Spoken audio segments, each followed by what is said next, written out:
ಈ ಮೂವಿ ಯಾವ್ದಂತೇಳಿ ನಿಮಗ್ ಗೊತ್ತಿತ್ತಂದ್ರ ಒಂದು ಕಮೆಂಟ್ ಮಾಡ್ರಿ.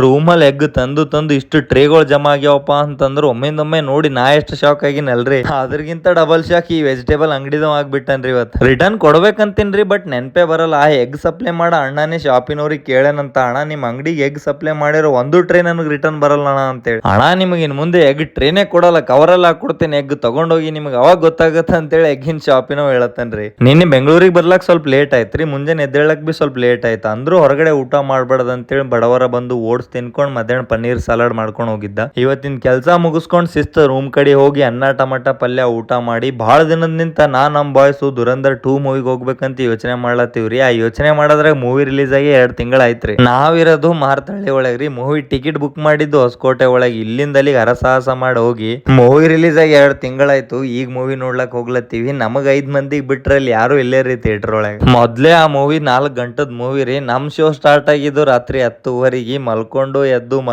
ಎದ್ದು ಮೂವಿ ನೋಡೋಷ್ಟ್ರಲ್ಲಿ ಯಾರಿಗೆ ಯಾಕೆ ಹೊಡ್ಲೇತಾರಂತೆ ಗೊತ್ತಾಗ್ಲಿಲ್ರಿ. ಅದು ತಿಳ್ಕೊಂಬಷ್ಟ್ರಾಗೆ ರಾತ್ರಿ 2 ಆಯ್ತು, ಮೂವಿನೇ ಮುಗಿದೋಯ್ತು. ನಮಸ್ಕಾರ ರೀ ಎಲ್ಲ ದೊಡ್ಡ ಮಂದಿಗೆ.